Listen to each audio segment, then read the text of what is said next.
Hello, everybody, and thank you for being here tonight to this second event of the series on Dante, called From the Margins, Dante 701 Years Later. Last time, we explored how what the name Dante meant in the context of the African-American reception with the help of Dennis Looney.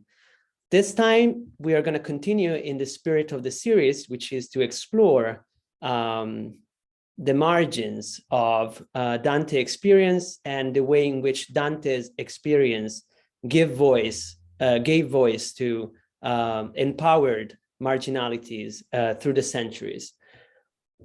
Few pre-modern writers are as celebrated as Dante is today, and it is difficult for us to think of him as anything but a canonical author. Yet, during his lifetime, he had to struggle from the margins of the official Latin and clerical culture to become an authoritative lay and vernacular writer. Tonight, we're going to explore another way in which Dante experienced marginalization, which was through his famous exile. But we're going to explore, thanks to the help of Professor Carla Mallette, who is visiting us from Michigan University, and thanks to my colleague, Sharon Kinoshita, who is a colleague in the literature department here at UCSC and a co-director of the Mediterranean Seminar. We're going to discover how Dante's experience of exile opened his experience to the margins of the Italian margins to discover yet a very different center of culture, politics, and history, the Mediterranean. So thank you, all of you, for being here tonight, and thank you, Sharon, for moderating. Okay, thank you, Filippo. It's my pleasure to introduce to you Carla Mallette from the University of Michigan, where she is professor of Italian in the Department of Romance Languages and chair and professor of Mediterranean Studies in the Department of Middle East Studies. Her many and varied publications focus on communication between languages and literary traditions in the medieval Mediterranean, Arabic, Latin, and the Romance vernaculars, and the way we remember that history today. She is interested, as she puts it, in things that travel from one shore of the Mediterranean to another: people, books, ideas, and material objects, how they are transformed in the process, and the transformative cultural impact they have in a new land. Her first book, The Kingdom of Sicily, 1100 through 1250, A Literary History, describes the emergence of the very first poetry in Italian in a kingdom where poets wrote in Arabic only a generation earlier, and where Arabic, along with Byzantine Greek, remained active languages among the population and in the administration. Where traditional studies frequently cast this so-called Sicilian school primarily as precursors to Dante, Mallette places them at the center of a vibrant multilingual literary ecosystem of the kind becoming familiar to us from other Mediterranean sites, notably Al-Andalus, Islamic Iberia. Her second book, European Modernity and the Arab Mediterranean, from 2010, looked at the role that prevailing ideologies of nationalism played in 19th and 20th century debates crucial to the formation of literary canons, and the role that literary canons played in the construction of national identities. Her most recent book, Lives of the Great Languages, Arabic and Latin in the Medieval Mediterranean, published just last year from the University of Chicago Press, profiles the intertwined histories of Arabic and Latin as pre-modern cosmopolitan languages in order to think about what it means to take on a new language and with it a new literary identity in order to participate in trans-regional and trans-historical cultural debate. Professor Mallette's essays, too numerous to name, include studies of medieval translations of Aristotelian philosophy, frame narratives, European Orientalism, and Mediterranean studies, in addition to Italian literature. I can't resist, however, singling out two of my favorites, whose titles exemplify the combination of philological grounding and playfulness that characterize much of Malet's work. The first is called Insularity, a literary history of Muslim Lucera. Now, Lucera was a short-lived enclave of Muslim Sicilians exiled to the mainland Italian peninsula in the first half of the 13th century, where for us, insular means isolated, which comes from the same Latin root for island, cut off. In the Middle Ages, by contrast, islands like Sicily were, as Malet points out, coveted crossroads, overly exposed to outside contact and violence. The second essay, Boustrophédon, comes from a volume co-edited by Malet entitled A Sea of Languages, Rethinking the Arabic Role in Medieval Literary History. This Greek word, boustrophédon, derived from the back and forth pattern of an ox plowing a field, refers to an archaic style of writing in which the text runs from right to left and from left to right in alternate lines. In Malet's hands, boustrophédon becomes a blueprint for reading together languages that run from right to left, like Arabic, and those that run from left to right, like Latin and the Romance vernaculars derived from it. Malet's current project focuses on regimes of risk assessment and management in the pre-modern Mediterranean. We are grateful that she has taken the time from this, the 701st anniversary of Dante's death, to speak with us on the topic Dante's Mediterranean Awakening.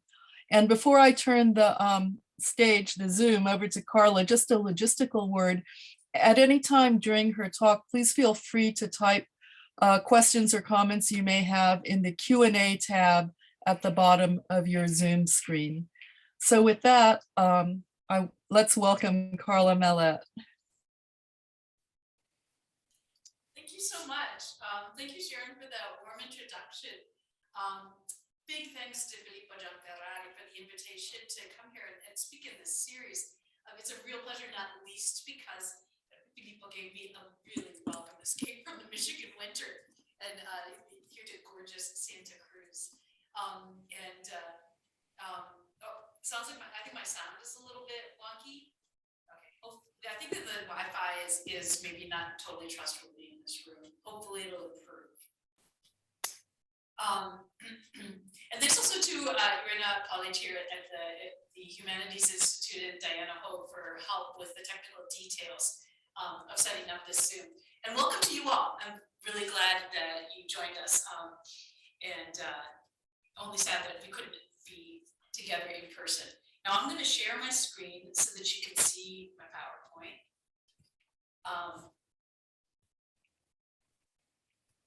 And hope that, just let me know if the sound is, if you have problems with the sound. I'm excited to speak in this series. I love the topic of this series of lectures because I think that it captures the truth about Dante that's really easy to miss. To us, Dante is anything but marginal. He is one of the immortals. The Commedia was the medieval equivalent of an overnight success. Although Dante lived near the end of the Middle Ages, more manuscripts of the Commedia survive than any other work in Western European languages besides the Bible. And it remains successful today. University students around the world study the Commedia and they still read it to learn how to get through this thing called life. There's not another author who had then and has today this kind of sustained success. But during his life, Dante was consistently on the outside looking in. He didn't come from a background of money and power, yet he learned Latin because he wanted the access it gave him. He wanted access to the philosophical works that would teach him things that he wanted to know about the world. He wanted access to those conversations that were happening in centers throughout Western Europe. He entered Florentine politics, although he didn't come from the right kind of background for that either, and he got burned. He got in over his head in the Florentine politics of his age, which, to be fair, was a swamp that makes Washington today look like a model of reasoned discourse and cooperation. Because politics during Dante's life was a zero-sum game, when his party lost power, he was exiled. Ultimately, he was sentenced to death should he return to Florence. This condemned him to essentially to a life of couch surfing in northern Italy. He thrashed about for a short time, trying to decide what to do with the hand that life dealt him. His best idea was to redeem himself by writing an ambitious epic in a literary language that was then less than 100 years old.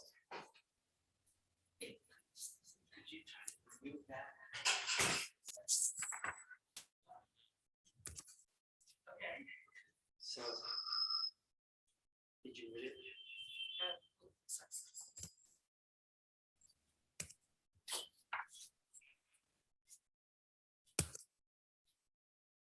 I'm going to stop sharing.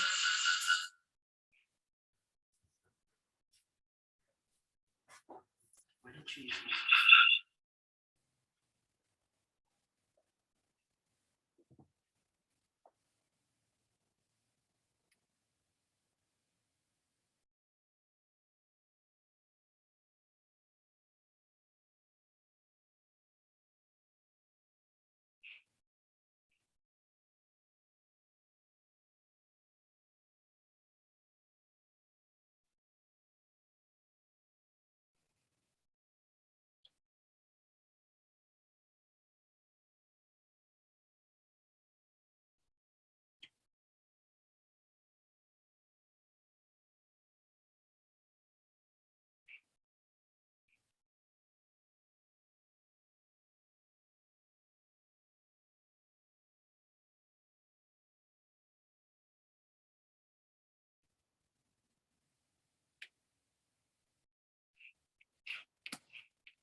Okay, Try now. all right, so is it unmuted? Is this thing on? Yes. it is. Okay, she says it's better, Okay, but but can I? now show your screen Okay, again? Share your screen, and I'm gonna turn on my camera. Okay, there you go. You can talk using my computer. okay. I've got two screens in front of me, and there's two of me on the Zoom. Can you hear this? Yeah. Can you hear this? Yes, we can hear you. Okay, sounds good. So do I need to start over or should I back up?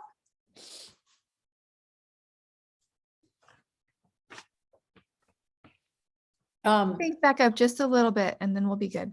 Okay. All right. So, so like I said, Dante is to us kind of, one of the greatest hits of the Middle Ages, but during his life, he was consistently on the outside looking in. He didn't come from a background of money and power, and yet he learned Latin because he wanted access to the philosophical works that would teach him the things that he wanted to know about the world. He wanted access to the important conversations about those philosophical works that were happening in the centers, intellectual centers of his day. He entered Florentine politics, even though he didn't come from the right kind of background for that either. And he got burned. He got in over his head in the Florentine politics of his age, which, to be fair, was a swamp that makes Washington today look like a model of reasoned discourse and cooperation. Because politics during Dante's lifetime was a zero-sum game, when his party lost power, he was exiled. Ultimately, he was sentenced to death should he return to Florence. This condemned him to what was essentially a life of couch surfing in northern Italy. He thrashed around for a short time. He tried to decide what to do with the hand that life had dealt him. His best idea was to redeem himself by writing an ambitious epic in a literary language that was less than 100 years old. He could have chosen to write the great work in Latin. In fact, he might have considered that option for a short time. Instead, he chose Italian, a language with virtually no literary pedigree. At this point, the beginning of the 14th century, less than a century has passed since the first poets to write in Latin in Sicily during the first half of the 13th century. So how many long bets has Dante placed at this point? He bet on Latin, he bet on Florentine politics, and now the longest shot of all, he places his last and biggest bet on a poem about life, God, the universe, and everything in a language with essentially no literary history. But at this point, for a change, life dealt him a good hand.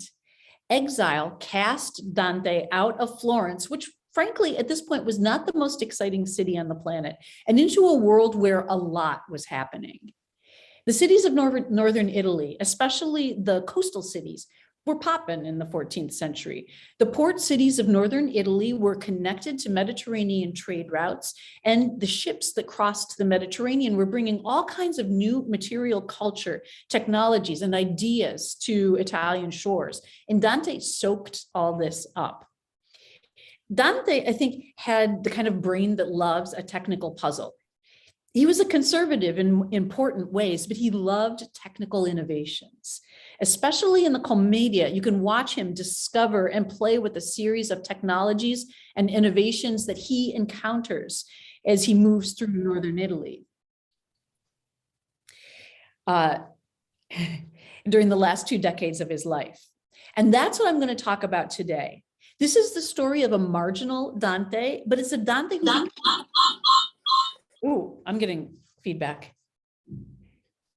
Okay, I think we're okay. But it's a Dante who becomes gradually less marginal after he leaves the squalid bickering of Florence, as he moves through northern Italy and as he is exposed to new technologies and ideas in northern Italy. He's an outsider there, and this causes him pain, but there are compensations. He's seeing new things, he's absorbing new ideas all the time. To the extent that you can map our categories, marginal and mainstream or center, against early 14th century Italy, I would say that Florence turned in upon itself, consumed with bickering and infighting. Florence was marginal. The coastal cities of Italy, connected by active trade routes to the 3 shores of the Mediterranean, they were a bit more centers. They were a bit more in the mainstream. So I'm going to start this talk by talking about Dante's knowledge of Islamic culture, and then I'll talk about material culture and technical innovations that reached Dante from the Mediterranean. What I find curious about this is that at the end of the day, I suspect that Dante was more interested in the material culture that came to Italy from the Eastern Mediterranean than in what he learned about Islamic culture, and in particular in the Prophet Muhammad.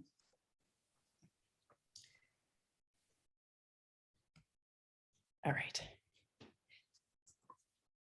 When scholars of intellectual history or literary history talk about the medieval Mediterranean, often what they're most interested in is communications between the Islamic and Western European cultures around the shore of the Mediterranean.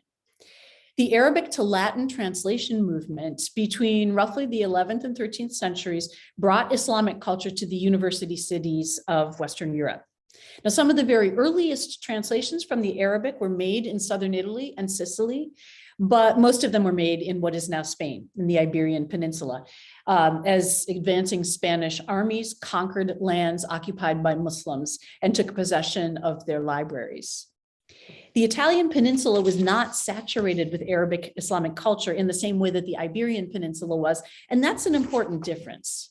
Islamic philosophy reached Italy, and it was discussed and taught in the university towns in Italy, like Padua and Bologna, but Italy wasn't saturated with Islamic and Arabic culture as Spain was.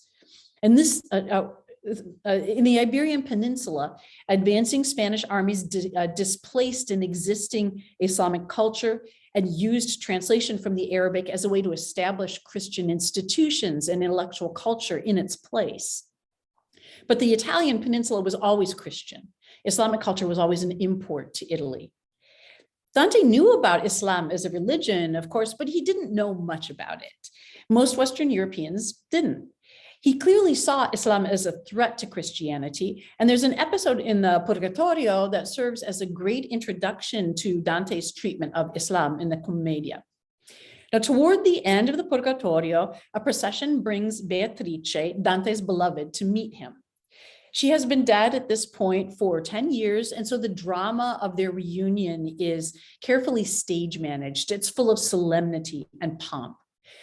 Toward the end of this episode, almost at the end of the Purgatorio, Beatrice shows Dante a vision in which the chariot that brought her to meet him suffers a series of attacks. The chariot symbolizes the Catholic Church, and each assault that it endures represents a trial that has afflicted the church. This is a sweeping allegorical vision of 1300 years of church history. And if you pick apart the symbolism and the structure of this passage, you can tell that Dante knows a lot and cares a lot about the first and the last trials, which involve the Roman Empire and the Avignon papacy in the first case and then the last case. But what's interesting to me is that by medieval rhetorical convention, the central of these outrages should be emblematic. The central threat should represent symbolically the key threat to the church. Rhetorically, that's the key that unleashes a projectile aimed at the heart of the church. Dante places the rise of Islam in this central position. This is a telling example for a couple of reasons, because Dante gives it rhetorical importance, but also because there's no precision, no detail whatsoever in his description of it. The allegory here is very vague. A dragon attacks the chariot that symbolizes the church and carries away a chunk of it. Today, scholarly consensus is that this refers to Islam, probably. Some of the early commentators thought that the dragon represented the Prophet Muhammad, but some thought that the dragon was meant to symbolize one of the signs of the apocalypse, or Satan as enemy of humanity. I suspect that it does symbolize Islam, and that the image is vague because that's what Dante is going for. To be honest, Dante doesn't know and doesn't much care about the history or the theology of Islam, but he does know that it stands as an excellent proxy for the boogeyman, the very symbol of the things that scare the medieval Christian, the thing that keeps his public up at night. Dante's treatment of the philosopher Averroes also gives you the sense that Dante thinks that Averroism is important, but it's beyond the scope of his epic. When an Averroist concept helped him to make a poetic point, he used it. When refutation of Averroism made a better point, he could go that way too. His most powerful deployment of the figure of Averroes that's the Muslim philosopher Ibn Rushd, comes in Limbo when he sees Averroes among the illustrious philosophers. Avicenna, Ibn Sina makes the list too. And this feels like and is meant as a shocker. The Muslims in Limbo are the only modern figures in this scene. Averroes died in 1198. That's just over half a century before Dante was born. In this episode, Dante's making a double point. First of all, he wants us to know that these philosophers, for all their greatness, didn't get into heaven because they're not Christians. And second, he's showing us that he is au courant with the state of the philosophical arts, that he knows the philosophy that they're talking about in Bologna and Paris. You will search in vain for a sustained and detailed discussion of the philosophy of Ibn Rushd or Ibn Sina in Dante's works, but that's not because Dante necessarily rejects their philosophy. It's because Dante is not a philosopher. Some scholars have called him a lay philosopher, someone who engages in philosophical speculation, although he doesn't have the training of a professional philosopher, and I think that that's a good way to put it. He uses philosophy when it's convenient and ignores it or moves on from one philosopher to the next when it's not, because he's a poet. He's converting the fragments of Islamic philosophy that have reached him into symbols that fit his rhyme and meter and that support the superstructure of his fictional inventions. Dante did, of course, make a bold statement about the Prophet Muhammad in the Inferno, and much of the discussion about Dante's attitude toward Islam centers with justice on this episode. Medieval Christians believed that Islam was a schismatic form of Christianity. They believed that the prophet was a disaffected Catholic priest who created his own cult, and that cult became Islam over time. So Dante put Muhammad in hell, and he placed the prophet among the other schismatics, whom he describes in Inferno 28. Scholars recognize the opening of this scene of Inferno 28 as Dante's only war poetry. Poetry of war was one of the recognized genres of medieval poetry in the Christian West, and this is the only place that Dante writes it. And it's a fitting preparation for the visceral punishment suffered by the sinners in this neighborhood of hell, in the 9th bolgia of the 8th circle. The punishment of Muhammad matches the sin, as is typical in Dante's Inferno, with the crowd of other schismatics. He walks laps around the circle of hell. Each time he passes the demon who's there to torment the sinners, the demon cleaves his body open with a sword. Dante lingers on this description. The scene would not be out of place in a slasher movie. The blow splits Muhammad's body. Dante believed that Islam was a schism that split the body of the church, and here he represents that wound with a grisly realism that's still difficult to read and difficult to teach in 2022. The punishment of the prophet by the Christian poet is crude. It's almost cartoonish. In a sense, this is the first European Muhammad cartoon. I have argued that Dante may be drawing on an Islamic source here. He may be riffing on or parodying the Sharh, an episode in which God opens the Prophet Muhammad's chest and removes and purifies his heart. This is a popular tradition that draws on two brief passages in the Quran, most notably Surah 94. Surat al-Inshirah. This episode is not well known to Western Christians, but there are a couple of places where Dante could have come across descriptions of this episode. It was mentioned briefly in a work by Riccoldo da Monte di Croce, who was from Florence, spent about a decade traveling as far as Baghdad, east of the Mediterranean. And he had returned to Florence before Dante was exiled. So Dante might have heard about this episode from Riccoldo before his Mediterranean awakening, before he left Florence. The second place he might have encountered this episode was in Mark of Toledo's translation of the Quran. Mark's translation of this surah fits Dante's purposes because Mark's translation expands the physicality of the episode. Mark, as he often does, draws on popular stories from the Islamic tradition that in order to understand what's happening here. And he renders the episode with a visceral force that is in some ways similar to Dante's treatment of Muhammad. Here is the Arabic and Mark's Latin with English translations of both. If you look at the first three verses of Mark's translation, you can see how Mark has emphasized the physicality of this episode. Did I not throw open your chest and remove your sin, which shattered your back? Mark knows that Muslims have spun theological interpretations and popular tales about this episode, tales that stress the prophet's fear, the physical trauma of the event, and the miraculous nature of the encounter between prophet and God. And he makes that dimension of this episode available to his public. Mark's version of the surah it retains some of the shock and awe of the original. Dante's rendering of this episode, though, is visceral. It's gory. If he did know this passage, his aim was to invert it or parody it. He turned it into a physical humiliation of Muhammad, author, as Dante saw it, as of the emblematic schism of the body of the church. Dante's portrait of Muhammad has drawn attention both because of its theatricality, it truly is torture porn, and because of the prophet's companion in damnation.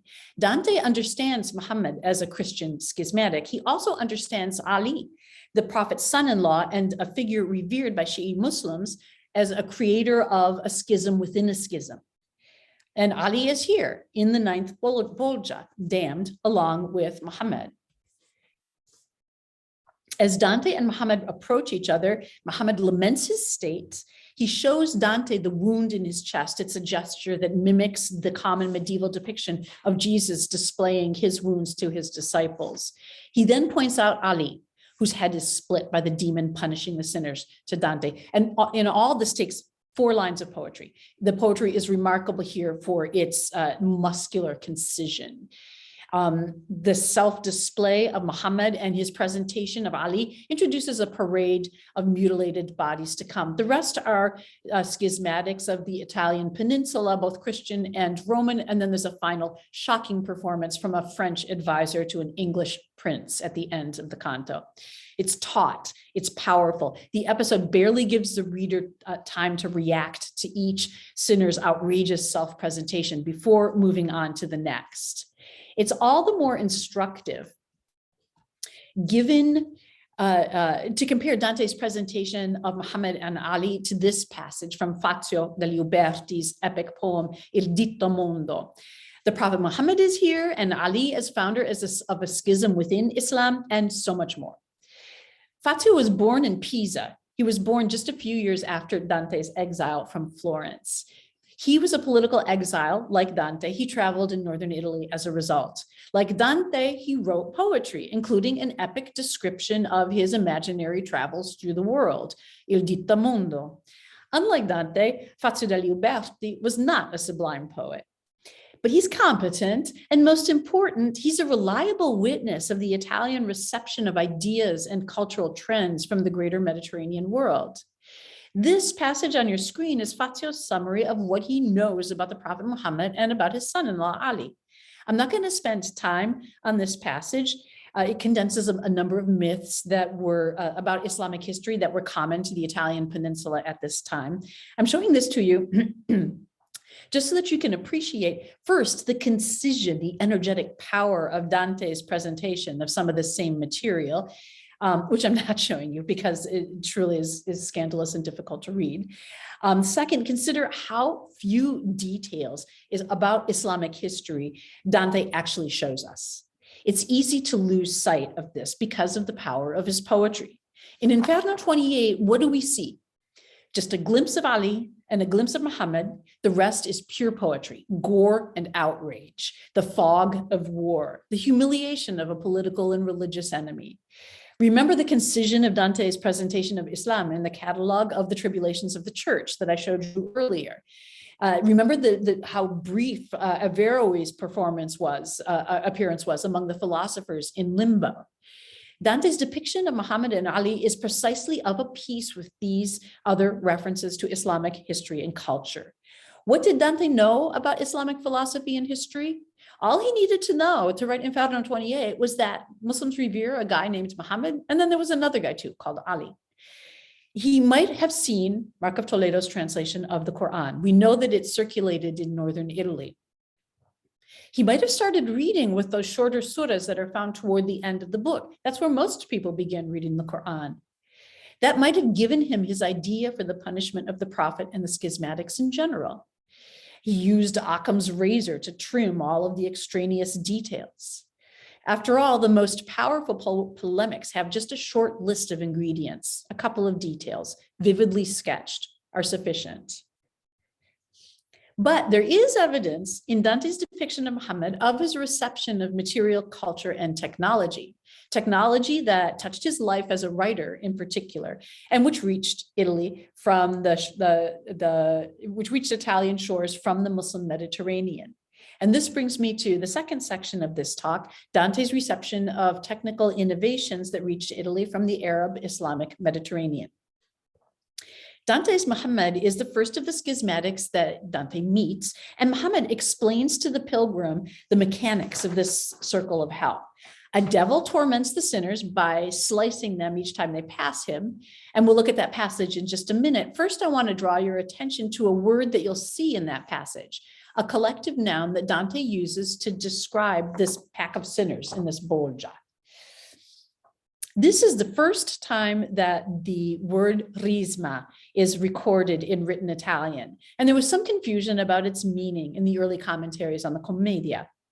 In 14th century Italian, risma would come to name the bundles of paper packed in order to be shipped from the manufacturer to the market.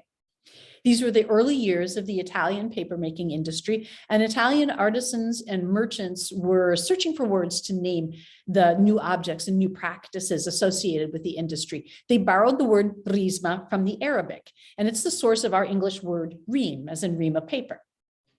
But in Arabic, the word has another meaning in reference to papermaking. In order to make paper, disused clothing and linens, ship sails, and ship's ropes would be pulped. They would be slashed into a soupy mash, which would then be dried on a form to form the paper. Dante, as he wrote the Commedia, was traveling through parts of northern Italy where he could see papermaking works and where he might talk to the men who manufactured paper. We know that there were paper makers in Genoa, for instance, at least as early as 1235. That's 30 years before Dante's birth. Is it possible that Dante here uses this word, which is a recent borrowing from the Arabic, to mean something closer to what it meant in Arabic, to refer to a soupy mess of sinners slashed by the devil's blade? So here's the passage from the Inferno. A devil here behind us drapes us so cruelly, subjecting to the blade's cut each of this ream when we have circled the woeful path. Most readers understand this passage to mean that the sinners approach the devil's sword close together in orderly array, like a ream of paper bundled for transport to the market. But paying close attention to Dante's staging of the torments of the sinners here, it seems to me more plausible that Dante uses the word risma in its original Arabic meaning to refer to the bales of cloth that would be shredded and pulped to make paper. Remember that the Italian language is still kind of in its youth as a literary language. It's quickly absorbing lexical material from other languages at this point in its history.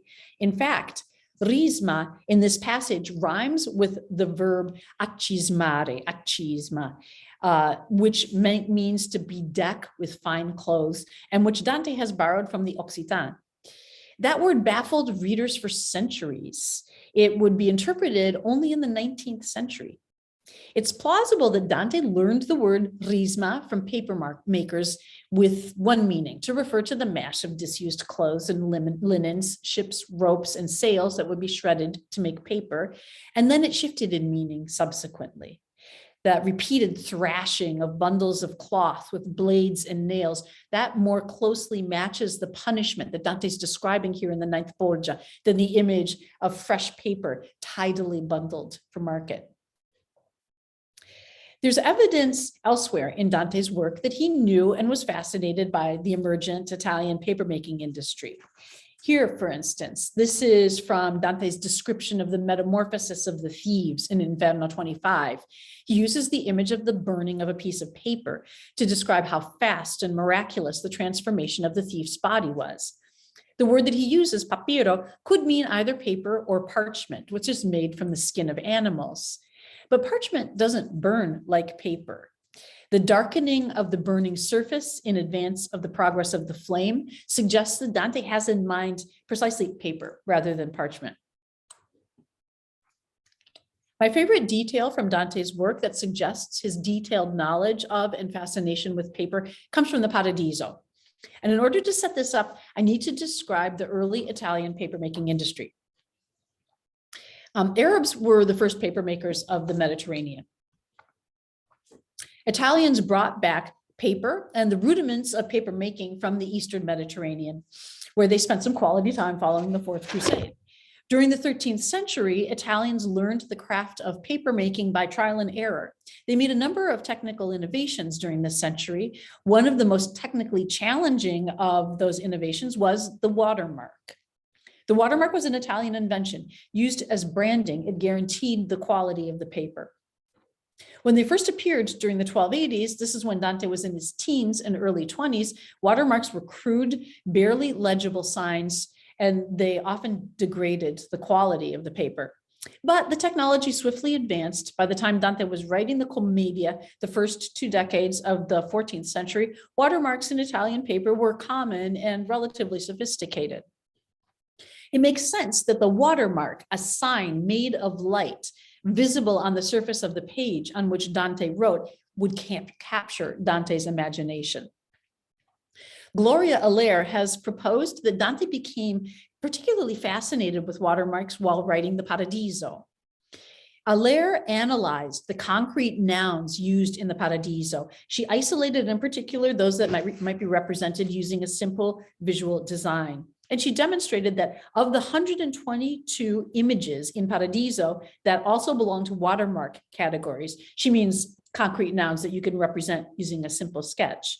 Of these 122, a remarkable 91 or 75% were watermarks. Of these, 42 date to 1316 or earlier, the year by which Dante had probably begun composing the Paradiso. 6 others date between 1317 and 1321.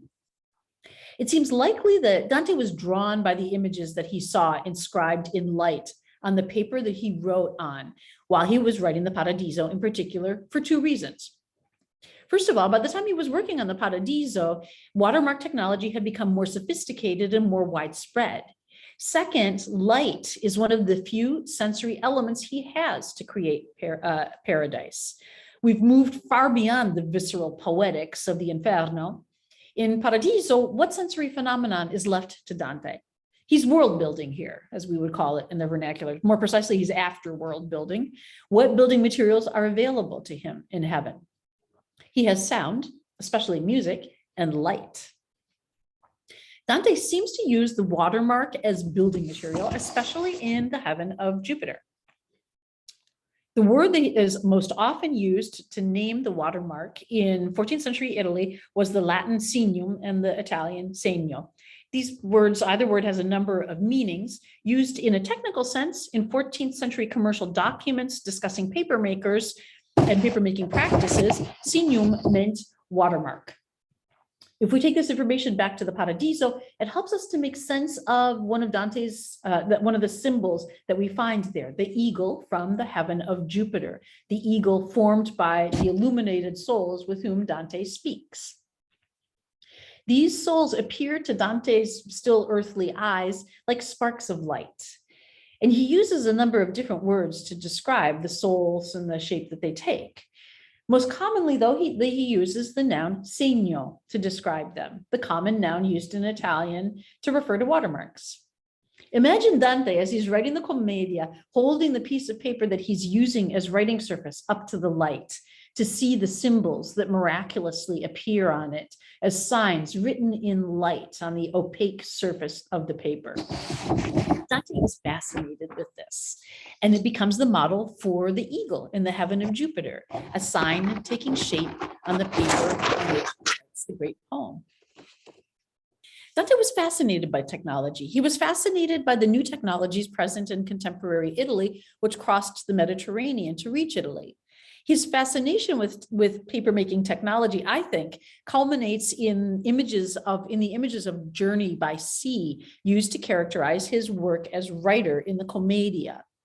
Each of the 3 canticles begins with a simile that describes the protagonist, Dante himself, as a sailor. He opens the Inferno by representing himself as a shipwrecked sailor. The Purgatorio begins with the pilgrim raising his sails to set out on an unprecedented journey through a wholly new territory. And in Paradiso, Dante's ship has reached the open sea. Dante seemed to know a fair amount about papermarking, judging from these and other references he makes to it in his works. He had the opportunity to observe papermaking facilities in northern Italy. It seems quite possible that he knew that ships, ropes, and sails were pulped to make paper. This fact lends significance to the description in the Commedia of the pilgrim as sailor and the great poem as his ship. That image creates a tight link between Dante's 2 personalities in the Commedia, between the poet and the pilgrim.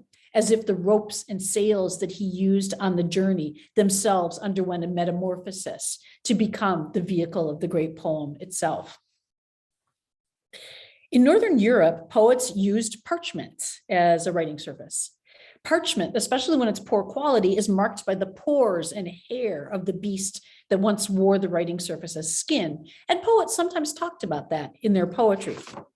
Such images of the writing surface as the trace of an organic living creature, those don't occur in the Commedia or elsewhere in Dante's writing, as far as I'm aware. And that's kind of significant for a writing who talks so much about the tactile imagery relevant to the act of writing.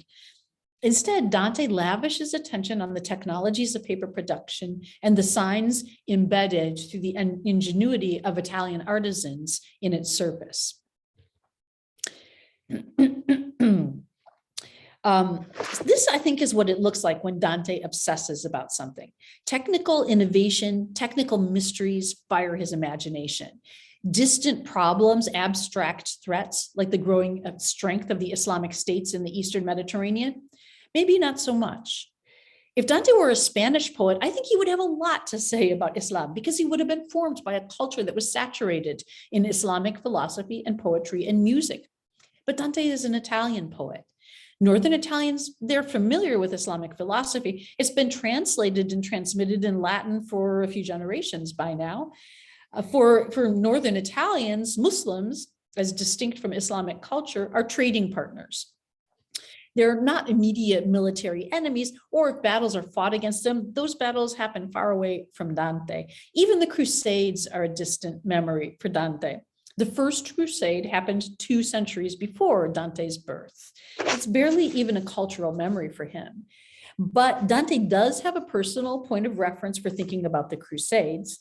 And in the time that remains, I'm going to look at that episode from the Commedia and what it tells us about how Dante thinks about Islam and Muslims. At the heart of the Paradiso, Dante meets his ancestor, Cacciaguida.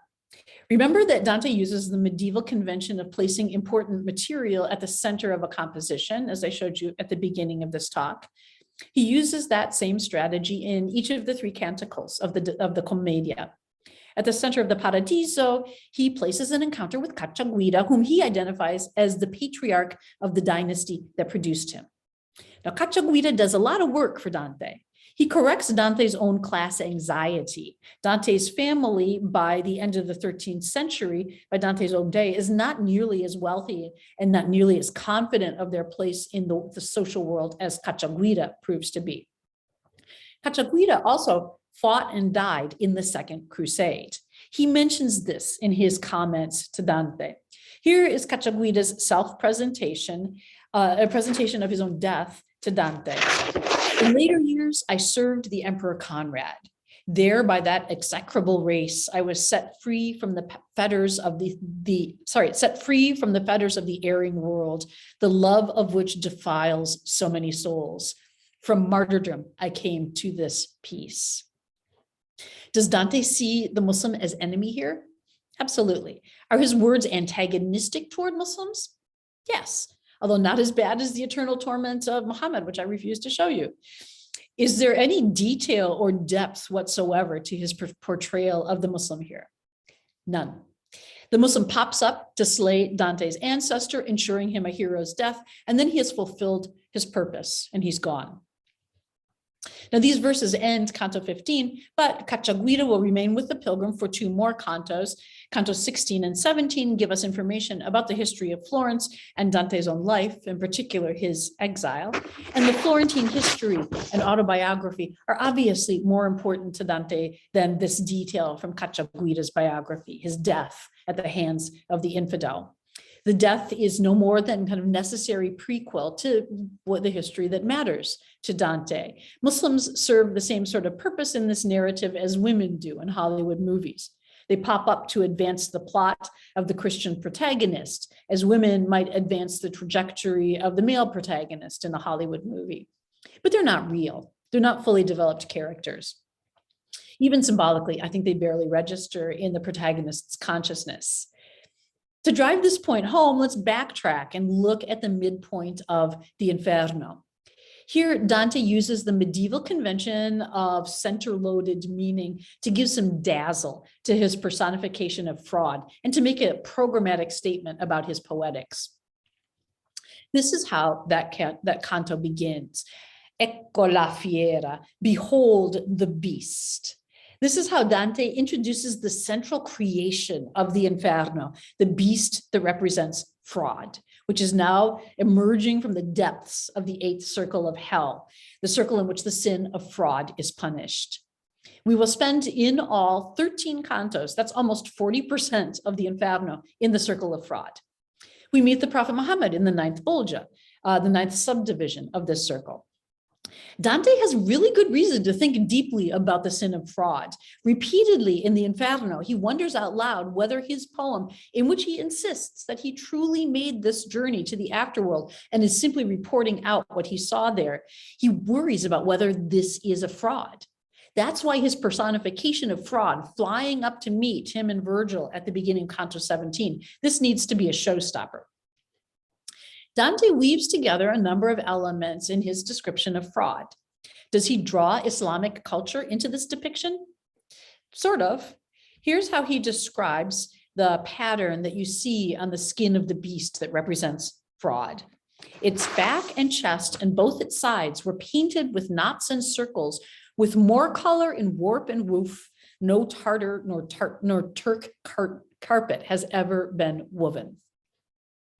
Here, once again, Dante is reacting to things that he sees as he travels through the cities of northern Sicily. We know from Renaissance paintings and from archival sources that carpets from the East were present in northern Italy later in the 14th century. Dante's description here tells us that already in the first decade of the 14th century, which is when he's writing the Inferno, he has seen these carpets. And what I love about this image is its complexity. He's not condemning Muslims. He's not condemning Islam as complicit in the sin of fraud here. And you might read some guilt by association into this image if you want to, but mostly he's just fascinated by these carpets, which he has seen in churches or hanging out on balconies to be cleaned, or possibly in the homes of the wealthy people who host him as he couch surfs through northern Italy. He's showing them to you, the reader, because he wants to dazzle you. These carpets are wicked cool, and that's the look that he wants for Gerion's skin. And this is the image that I'm going to leave you with, because I think it does a great job of summarizing how Dante works with imagery. I would put Dante's reception of Islamic philosophy, history, and theology in one category. He might very well have learned about Islam before his exile. Some of those ideas were present in Florence, after all. Excuse me, Ricoldo da Monte di Croce, who had traveled extensively east of the Mediterranean, was in Florence before Dante's exile. Dante also spent time in Bologna even before his exile. He could have learned about Islamic philosophy and theology there. But I think that his use of this material is kind of opportunistic. But he did know Arab technologies and Arab material culture. Paper, which Italians brought back from the Eastern Mediterranean, and carpets had reached his Italy probably in the century before he was born, and they impacted his life, especially after his exile. They fascinated him because he loved to think about technological innovations.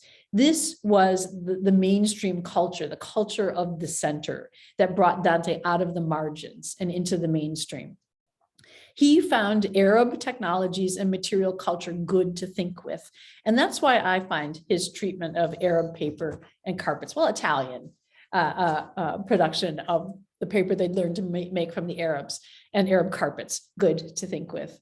And with that, I'll close and thank you for your attention.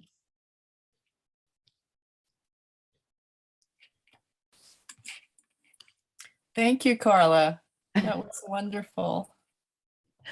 I apologize for the technical difficulties.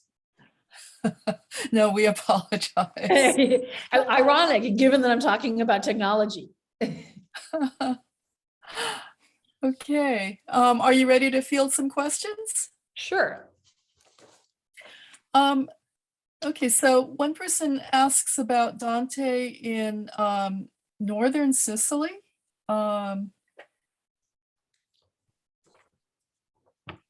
Is that, I'm not sure, did you mention that? No. Okay. Northern Italy, you said, right? Yeah. Okay. And then, you know, your exposition on paper was just entrancing. So I'm wondering, can you talk about what we know about Dante's use of paper? What manuscripts survive? Do we have autograph manuscripts, that sort of thing? No, there are no autographed manuscripts of Dante's works. Uh-huh. You know, there are, I mean, we assume that he wrote on paper because that's what people wrote on in Northern Italy at this time. You know, it was prevalent. And it was becoming cheaper than parchment. It was cheaper than parchment. Parchment was, you know, very kind of resource intensive, you know. Yeah. Whereas paper was made from, you know, waste material, really old bed sheets, you know, old linens. That's what would be pulped into, and old ships' sails and ropes when they could no longer be used on ships. They would be pulped to make paper. Great. And then we have a couple of questions around Dante's attitudes towards Islam. So one is, did Dante demonize Muhammad and Islam as a marketing strategy for selling his poetry to a fearful and paranoid audience? Or did he place Muhammad and Ali in hell because, according to Christianity, it was the right thing to do? It's got to be a combination of those, right? It's got to be in part because that's what his audience would look for, would expect.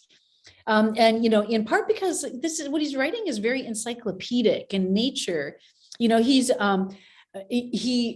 Muslims are kind of a presence in the world of Western Christians, especially, you know, Christians who live close to the shores of the Mediterranean. And, you know, increasingly, like I said, they're trading partners of Christians. And so people, you know, they're on the Christians' radar, so to speak. You know, and people would expect Dante to have something to say about them, right? To have a statement to make about them. Really, the most striking thing that he does is to put 3 Muslims in limbo. This is the first circle of hell. I always say when I'm teaching the Divine Comedy, I always call it hell light. You know, it's definitely damnation. You know that it's damnation. But at the same time, it's not quite as, you know, the tortures are not as visceral and extreme. And we meet 2 philosophers, Ibn Sina and Ibn Rushd. And we also meet the great general Salahuddin in limbo. You know, so he's kind of gone easy on them. And so then he has to make a statement by condemning and damning the Prophet Muhammad and Ali, his son-in-law, to a damnation that's much more gruesome and visceral. And, you know, it's what his audience expected. And it's also, you know, like I said, it's what keeps Christians up at night. To continue on the line of what his audience expected, do you think that his fascination with these new technologies would have actually been of more interest to his audience than the kind of distant foreign threat? Was it more immediate to his audience as well? I mean, was that, you know, part of the appeal? That's actually a really good question. That's a really interesting question.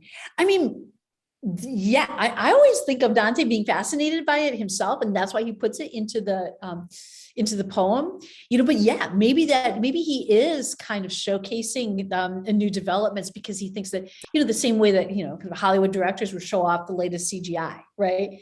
Because he thinks that that's what you know, people are going to want to see and hear about. I mean, when I started thinking about watermarks.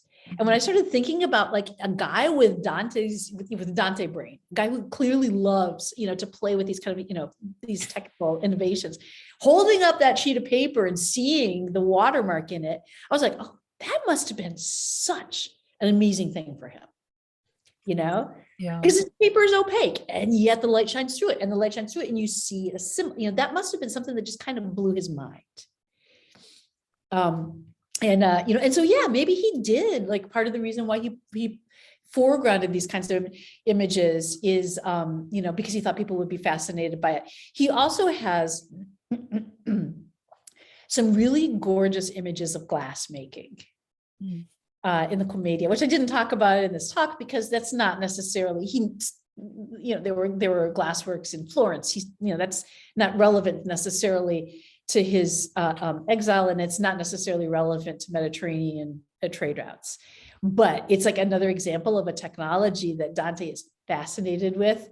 And it's a kind of a state change. It's something that he was interested in it because you could see materials, going from solids to liquids and back to solids again. And it was something that he found really, really clearly, really interesting. So talking about the materiality of paper, one person wonders if he ever reflected on the, let's say the person says the temporal brevity of this material, and gives the example of Frederick II returning to parchment because paper was, more easily damaged or degraded than was parchment. There was a lot of anxiety about paper. And there were, Frederick II, some cities in Northern Italy had rules against using paper for archival materials. But Dante doesn't seem to have he doesn't seem to have thought about it in that light. He doesn't seem to have shared that anxiety, and he certainly, like I said, sorry, as far as I know, he didn't really talk about parchment, so he wasn't he's interested in the difference of paper. He's interested, it has a positive interest in paper, but he doesn't necessarily compare it to parchment or reject parchment in favor of paper. Okay. Well, speculative question. How do you think his work would have been affected if his exposure to new technologies had been more limited? So where would he have gone? Okay, here's the thing that I find really interesting about Dante. So if you think about the kind of imagery that fascinates him, what he's drawn to, what he likes to describe, can you remember, he doesn't really, I've thought about this a lot when I was thinking about Dante in the Mediterranean, he doesn't describe the shore. He doesn't describe the sea. He uses boats as images, but you don't see descriptions. Excuse me, you don't see descriptions of journeys by sea. You don't see any indication that he himself traveled by boat. You see, he uses pastoral descriptions sometimes, but he doesn't seem, I don't think he lavishes as much attention on them as he does on these kinds of technical details. Maybe if he wasn't exposed to all of these technical innovations, he would have been drawn to, describing works of art. You know what I mean? Mm-hmm. He would have been drawn to describing architecture. Physical descriptions of human beings. I don't know. I'm not sure. Can you give us a little idea of what we know about his itinerary in exile? Oh, there's a recent book on that subject. It's very complicated. He traveled a lot, and there's a lot that cannot be reconstructed. He ended up. There's a book on the subject. If Filippo was here, I would ask if on my jet lag brain. And right now I'm blanking on the author of the book, but there's a recent life of Dante that I got a lot of the my sense of his biography comes from that book, and he does everything that is Marco Sant'Agata. That's his name, Marco Sant'Agata. That's what I'm thinking of, Filippo. He describes as much as we can, he reconstructs Dante's itinerary. But there are lacunae, there's holes. We don't know, everything about his life following exile. Right.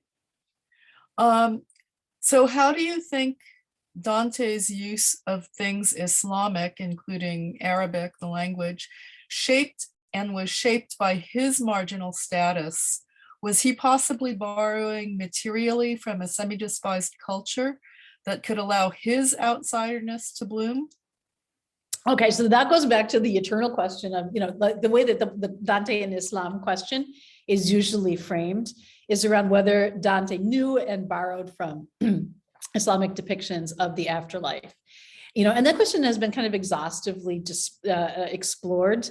And for the most part, they're just, there's not convincing positive evidence that Dante, knew a whole lot about the Islamic depictions of the afterworld and borrowed from them. There was a Latin version of the book called the Liber Scale, the Kitab al-Mi'raj, the story of the prophet's ascension to the afterworld, that was available in Dante's Italy. And there's some sense that he might have come across that and borrowed some elements from that. I think that what I presented about the him borrowing that kind of that one episode from the life of the prophet, the opening of the prophet's chest, that I think is a possible borrowing, but it's not, it's not systematic. And it's not something that I don't think that he's using it to make any kind of a big statement. I think that to the extent that it happens, it's occasional and not programmatic. He's a little bit of a magpie with borrowing things from many, many sources. I can sympathize. So one person comments that the watermark must have seemed to Dante to be a visual analog of the famous biblical definition of faith from Hebrews 11:1 in the King James Bible version. Now faith is the substance of things hoped for, the evidence of things not seen.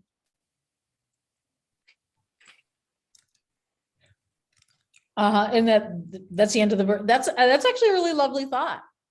It's actually, yeah. I think that's kind of a beautiful thought. Okay, and Filippo has a question. How do you link the Cacciaguida's death in the crusade to Dante's prophetic mission that is given to him by Cacciaguida? Do you make anything of the idea of Dante's mission and crusading? Oh, so that Dante himself is on a crusade in the in his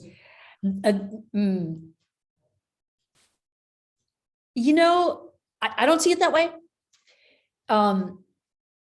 But I would have to ask Filippo to play that idea out a bit more to let me know where he's going with it.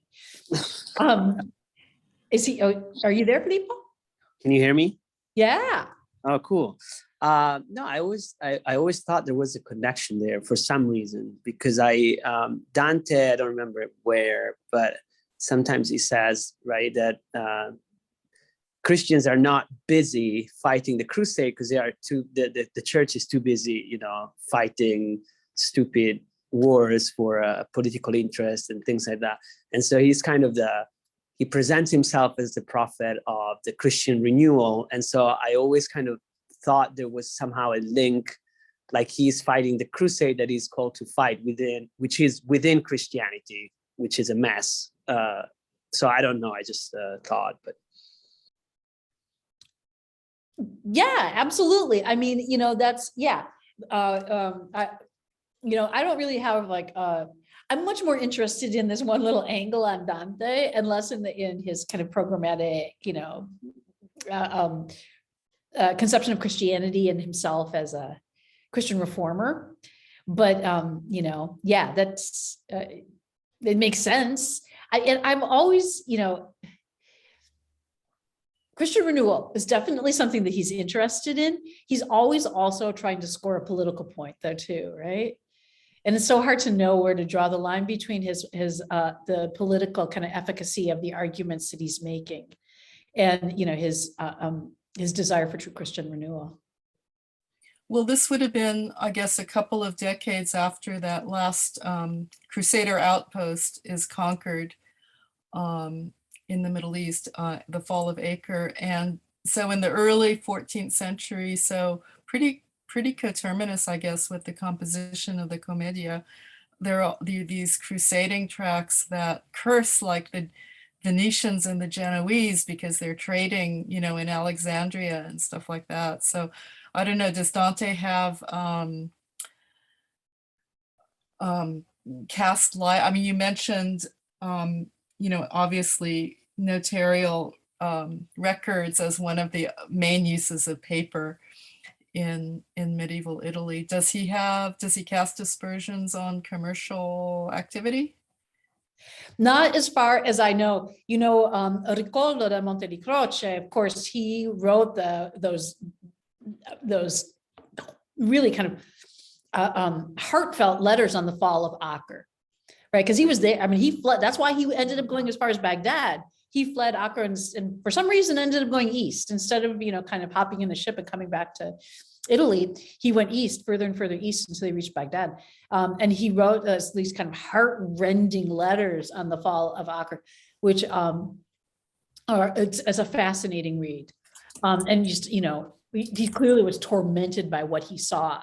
So Dante could have been clearly could have been kind of preached to about this. He could have gotten an earful of this from Ricordo. As far as I know, he never made any statements about, Italian merchants. I'm not a Dante specialist, so there could be references there. But as far as I know, Dante didn't make any specific statements about Italian merchants trading with the East as being a kind of a, giving aid and profit to the enemy. So do you think Dante's fascination with technology from the East is due to his interest in scientific advancement, or is he more intrigued by the mystical, magical East? No, I think it's scientific advancement. I don't even think that he really associates it with Arabs. I don't think he associates it with the East. Paper, after all, at this point is Italian. It's really the Italians who are making this paper. Does he even know that it came from the East? Does he, like when he used that word risma, that he was the very first, the first surviving use of it comes from his poem. Did he even know that that came from the Arabic? No, I don't think so. I think that he was as fascinated with glass as he was with any of the things that I talked about today. I don't, talk about it simply because it didn't fit the theme, but, I think that he was just fascinated by the technology itself as a kind of, for its efficiency and for, because it was cool. It's not quite magic, but marvelously transforms Italian lives in marvelous ways. And I think what you underscored about Italian being, emerging as a literary language and kind of in search of a vocabulary, also speaks to the kind of evolution of a vernacular. And, certainly there in other parts of the Italian Mediterranean, the whole arsenale and zecca, stuff like that, words borrowed or, transmuted from Arabic in order to fill a need, right? Oh, absolutely. Absolutely. Yeah. Dante also uses a word for that arsenale in Venice that's closer to the Arabic original, that word comes from, and he's got the unforgettable description of the shipworks in Venice.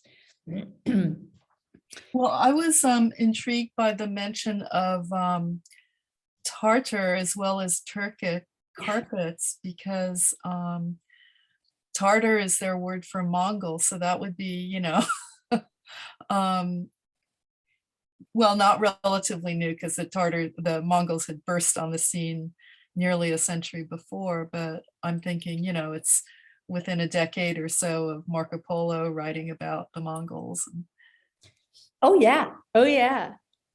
Yeah, no, you have to wonder what kinds of carpets Dante saw, but clearly those were, because he designates them, those that he knew where those came from. Yeah, right. Yeah. Okay, do we have any other questions?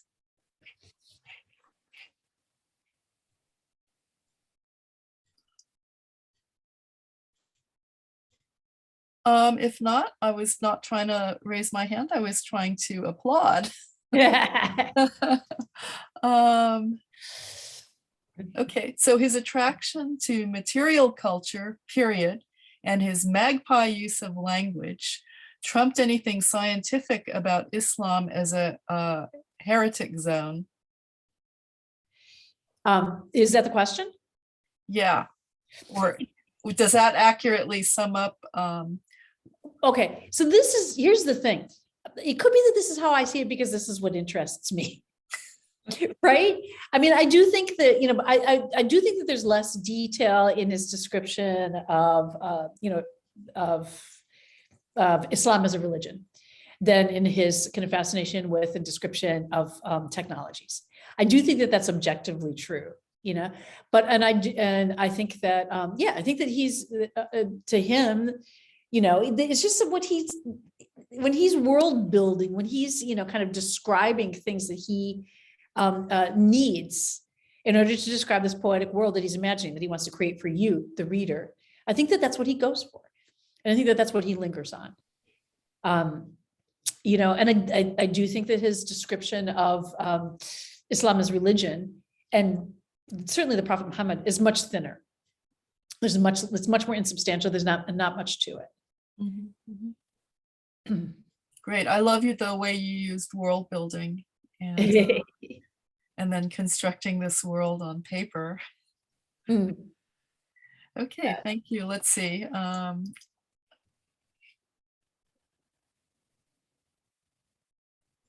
So this is a comment from a very new Italian literature and maritime history enthusiast.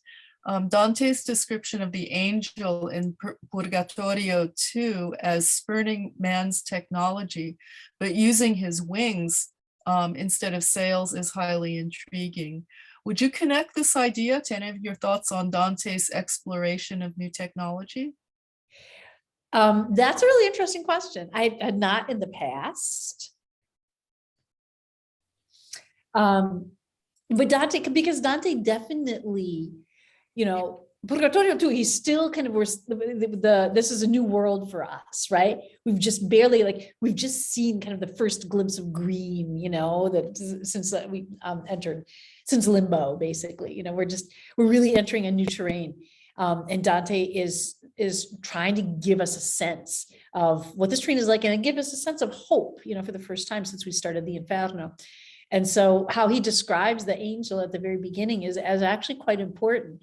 And the idea that the wings are meant to be, so the idea is that the wings are meant to be similar to sails, really. That's an interesting idea. I don't know. I'd have to think about it. It definitely gives kind of power to the image. Uh-huh. Well, you've given us all a lot to think about, and a new window opened onto the Commedia. So thank you very much. And let me turn the proceedings back to Filippo to wrap up. Thank you, Sharon. Thank you, Carla. Thank you, Sharon. Thank you, Carla. Definitely lot of interesting things to think about. I made a lot of notes on things I want to investigate more. So thank you very much. And thank you, Sharon, for moderating this wonderful talk. Before I say good night to everybody, I just want to anticipate that the last lecture of the series will be on October 24th. Sorry, I should also say, which I forgot at the beginning, that I want to thank the Siegfried B. and Elizabeth Mignon Pugna Literary Studies Endowment, who made all this possible. Literary Studies, Literature Department, Cowell College, Italian Studies, and the Center for the Middle East and North Africa at Santa Cruz. The next episode, and the last one, will be on From Levi to Dante, Redefining Humanity from the Margins, and we'll honor also the first 100 years anniversary of Primo Levi, which was in 2019, and we'll talk about the relationship between Dante's work and Levi, but also it would investigate Dante's contributions as a marginal intellectual. Our guest will be Professor Robert Gordon from the University of Cambridge and Professor Zygmunt Baranski, Emeritus from the University of Notre Dame. So again, thank you, Carla, thank you, Sharon, and thank you everybody for being here. We hope to see you to our next and last lecture. Have a good night, everybody. Thank you again.